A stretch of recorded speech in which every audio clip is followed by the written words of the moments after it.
She said she was tired of me, but I never knew she meant forever. So I did the only thing love could do. I gave her peace, even if it cost me mine. The rain had been falling since evening, a steady rhythm against the window that filled the silence between us. The living room light was dim, the kind of golden haze that makes everything look softer, even things that are breaking. She sat across from me on the couch, one leg folded beneath her, still in her office clothes. Her blazer hung off her shoulders, and there were faint shadows under her eyes. I had spent the whole day rehearsing what I wanted to say, small things, ordinary things, but none of them seemed right now.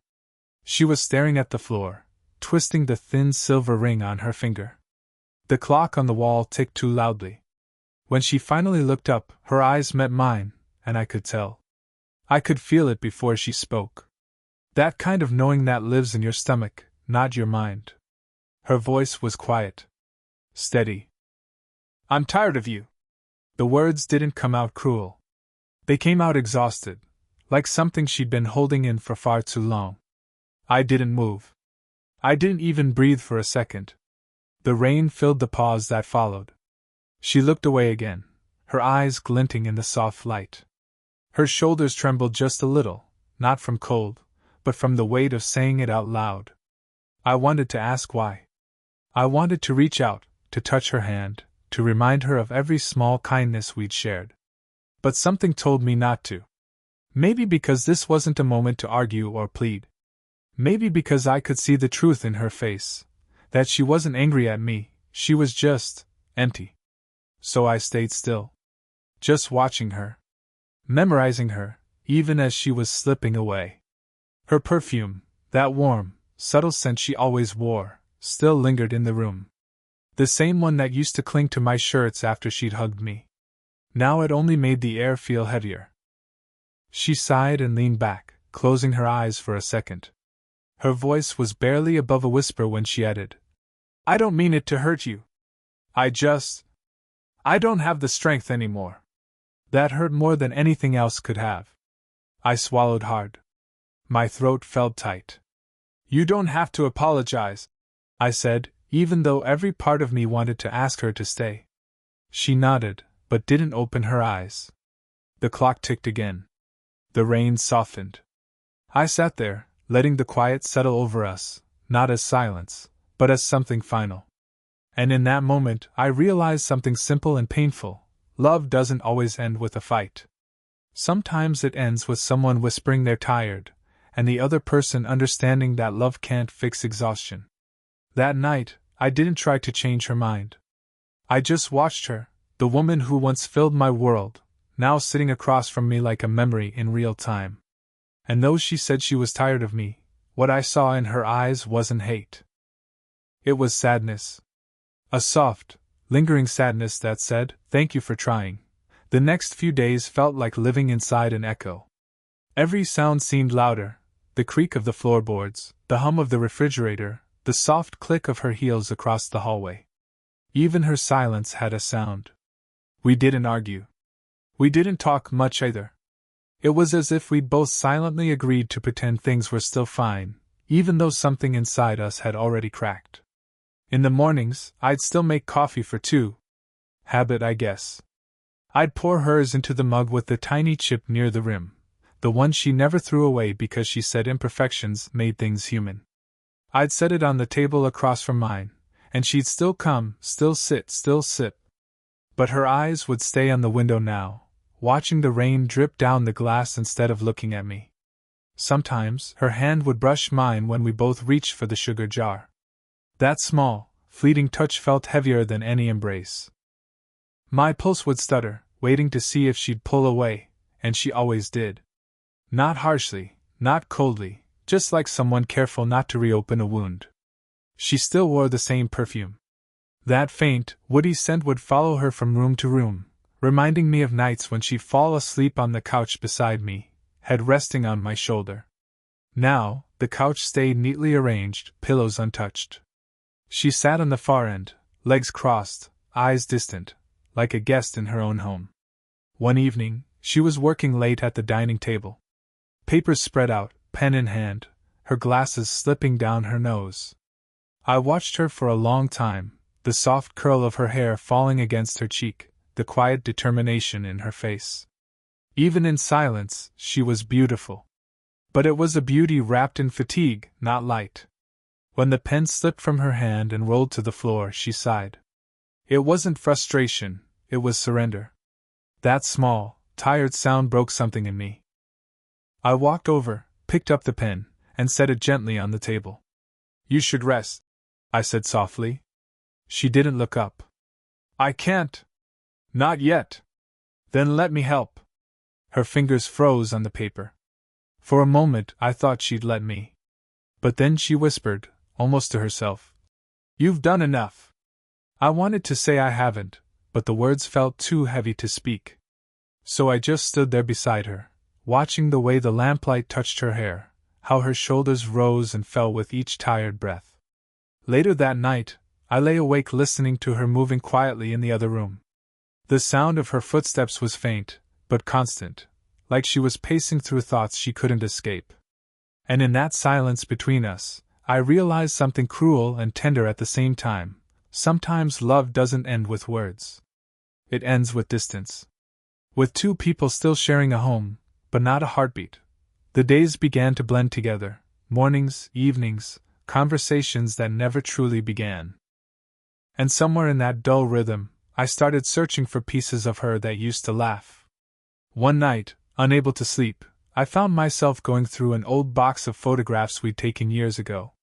It was filled with the simple kind of moments that never make it to social media: blurred smiles, messy hair, unplanned laughter. There was one photo that stopped me cold.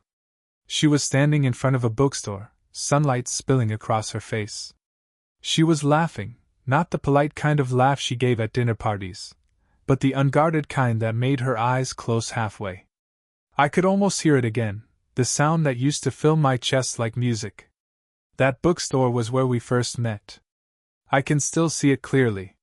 She was standing at the counter, debating with the clerk about a line from a Pablo Neruda poem. She said the line, "I love you as certain dark things are to be loved," wasn't about passion, but about acceptance, about seeing someone's flaws and still choosing them. I remember stepping in, pretending to browse, but really just listening to her voice. It had this calm authority, low, smooth, and full of life experience I couldn't quite touch. When she turned to me and asked what I thought, I stammered something about how love like that sounds impossible, and she smiled. That smile changed something in me. It wasn't the kind that flattered, it was the kind that invited. As if she'd seen through me in one glance, and still found something worth seeing. After that, I started showing up at that bookstore every Sunday, pretending to read, always hoping she'd be there. And she was. Sometimes she'd bring coffee, hand me a cup without asking what I liked. She'd say, "I guess," and I'd pretend not to notice that she was always right. In those early days, she laughed easily. She had this way of listening that made me talk more than I ever had before, about my work, my doubts, my dreams that still felt half-formed. She'd tilt her head, eyes soft, and say things like, "You have time, you know. Don't rush your life trying to impress the world." She was the first person who made me feel seen without being measured. And now, as I sat with that old photo in my hand, I wondered where that version of her had gone. Maybe she'd grown too tired of carrying both of us. Maybe I'd stopped noticing when the light in her eyes began to fade. I traced her smile with my thumb, wishing I could go back to that moment, the warmth of sunlight on her skin, the scent of paper and coffee in the air, the spark that started everything. I didn't know it then, but that smile would become my anchor. Because even as she drifted away, that memory, that bookstore, that laugh, was where I still found her when I couldn't reach her anymore. It was close to midnight when I finally decided to speak.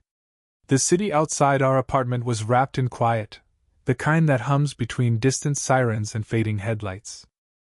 Inside, only the lamp by the window was on, painting the room in amber light. She sat by the window, arms crossed over her knees, staring at the skyline. The faint reflection of the city lights shimmered in the glass behind her, and for a moment she looked like she was caught between two worlds, the one outside, still moving, and the one inside, quietly breaking. I stood by the kitchen doorway, just watching her. The words I'd been holding for weeks pressed hard against my chest. I wanted to tell her I loved her, that I'd wait, that I'd fight for us. But none of it felt right anymore. Love, I realized, isn't always about holding on. Sometimes it's about releasing the hand that's too tired to hold you back. When I finally spoke, my voice sounded strange, calm, almost detached. "You don't know me, love," I said. She turned slightly, her profile half lit by the city glow. "What does that mean?" "It means," I took a breath, "you don't have to stay because you think I'll fall apart if you go." For a long time, she didn't move. Then, softly, "You're too young to give up this easily." I let out a small, tired laugh. "I'm not giving up. I'm just learning to stop forcing what's already gone." Her eyes met mine through the dim light. There was something in them I couldn't name: regret, affection, maybe fear. She stood slowly, walking toward me. The faint scent of her perfume reached me before she did, sandalwood and rain. "And what about you?" she asked quietly. "What happens to you when I leave?" I smiled, though it hurt. "I'll rest when you do." For a heartbeat, the silence between us changed. It wasn't empty anymore, it was full. Heavy with everything we hadn't said, everything we had been. Her hand lifted, hesitated in the air like she wasn't sure she was allowed to touch me anymore. Then it settled on my cheek. Her fingers were warm, trembling just slightly as her thumb traced the edge of my jaw.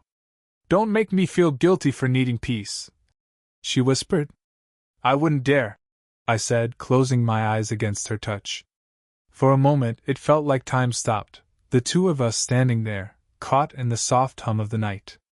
Her hand slipped away slowly, like a leaf falling from a branch that knows it can't hold on forever. She turned back to the window. I didn't follow. I just stood there, watching her reflection disappear into the glass. That was the moment I let go, not because I stopped loving her, but because I loved her enough to set her free from the weight of us. The days after that conversation felt strangely quiet. Not the kind of silence that follows anger. This was softer, like the world itself had exhaled. She moved through the apartment slower than usual, her voice gentler, her steps lighter. But there was something in her eyes, something fading. I noticed it one morning when the sunlight came through the blinds. She was sitting at the edge of the bed, her shoulders curved inward, her hand pressed lightly against her temple. Her skin looked pale, almost translucent in the light. "You okay?" I asked. She nodded without looking up. "Just tired," she whispered. That word again. Tired. It had followed her for months, hiding behind her laughter, her polite smiles, her careful words. But that morning, it felt different. Heavier. I made her tea, chamomile, the one she used to love, and set it beside her. She smiled faintly, fingers brushing mine as she took the cup. "You still remember?" she murmured. "How could I forget?" I said. Her hand lingered on mine a second too long before she looked away, her eyes glistening.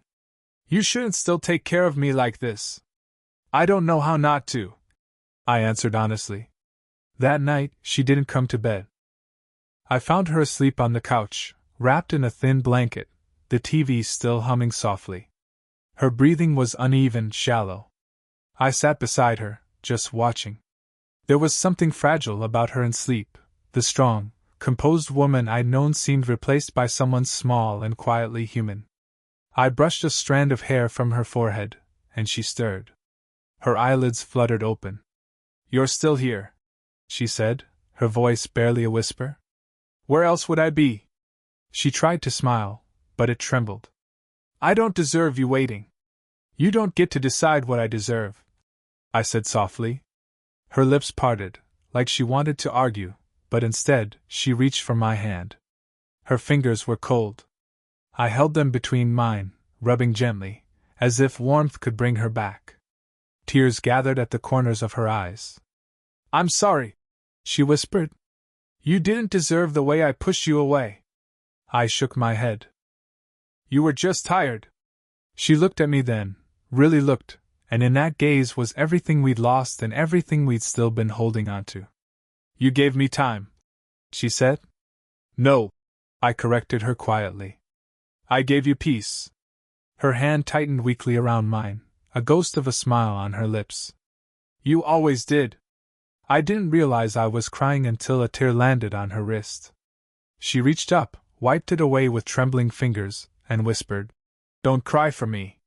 "I'm not," I lied. Her eyes closed again, her breathing slowing. I sat there through the night, holding her hand, feeling every heartbeat like a countdown I couldn't stop. That was the night I understood what love really meant. It wasn't about saving someone. It was about staying beside them when saving wasn't possible anymore. Morning came too quietly. The first rays of light slipped through the curtains, painting soft lines across the living room floor. The world outside was waking up, birds calling faintly, a car engine humming somewhere far away, but inside, time had stopped. She was still lying on the couch, her head turned slightly toward the window, the blanket rising and falling with her slow breaths. For a moment, I let myself believe she was just asleep. That any second now, she'd stir, stretch, and smile faintly at the way I'd always watched her wake. But the blanket didn't move. I sat beside her and waited for the rise and fall that never came. Her hand, the one I'd held through the night, was cool now, not cold, just still. A silence deeper than any before settled in the room, pressing softly against my chest. I didn't cry right away. Instead, I touched her hair, brushing it away from her face the way she used to when she wanted to see clearly. Her lips were curved faintly, like the echo of a smile she'd forgotten to take with her. "She said she was tired," I whispered to the empty room. "And I guess she finally rested." Those words sounded wrong and right at the same time. There was no anger in me, no bitterness, just an ache that felt too large for tears. I thought of the first day we met, that laugh in the bookstore, the way she'd looked at me like I was something bright. I thought of all the nights we'd sat together in quiet, both of us too proud or too scared to say what still lived between us. And I realized then, love doesn't die with people. It lingers in the space they leave behind. It seeps into walls, into the scent of their clothes, into the sound of their voice that still echoes in your memory long after they're gone. I leaned forward and pressed my forehead against her hand. It was such a small gesture, but it felt sacred, a promise, an apology, a goodbye. "You can rest now," I murmured. "I'll keep everything you loved alive." The clock on the wall ticked softly, each second stretching thin. Outside, the rain from the night before had cleared, leaving the city washed and quiet. Through the open window came the smell of wet earth, her favorite. I sat there for a long time, my hand resting over hers, the way I used to when she was too tired to speak. There was peace in the room, a heavy, calm peace that felt like the last page of a long story. When I finally stood, I pulled the blanket gently over her shoulders, tucking it around her the way she used to do for me. And that was how I gave her rest, not by leaving, not by forgetting, but by loving her until even silence felt full of her doubt. It's been months since she left. The apartment feels different now, lighter somehow, though I still catch myself turning toward the doorway, expecting to see her there. Her scarf still hangs on the coat rack, her favorite book still rests on the side table. I can't bring myself to move them. They don't feel like remnants, they feel like anchors. Every morning I water her roses. They were hers long before they became mine. She used to say flowers respond to love more than sunlight, and now, as I pour the water, I swear they bloom brighter than ever. The red ones especially, her favorite color. The garden has become my prayer. When I kneel there, hands deep in the soil, I feel close to her. The scent of roses mixes with the earth, and sometimes, when the wind shifts just right, it feels like her perfume drifting past, faint, familiar, comforting. People told me grief fades. They were wrong. It doesn't fade, it changes shape. It becomes quieter, softer, like a song you hum without realizing. She's still here, just differently. In the way sunlight touches the floor where she used to sit. In the hum of the kettle when I make morning tea. In the way I still whisper goodnight before turning off the light. Some evenings I sit on the porch with her old cardigan draped over my shoulders. It still smells like her. I close my eyes, and for a moment I can almost hear her laugh, that warm, gentle sound that once filled every corner of my life. There's peace now. Not the kind that comes from forgetting, but from accepting that love doesn't need a body to stay alive. It lives in gestures, in the care you continue to give even when no one's watching. One morning, while trimming the roses, I found a single new bud, small, pale pink, opening toward the sun. It made me smile. I whispered to the air, "You're still teaching me how to love, aren't you?"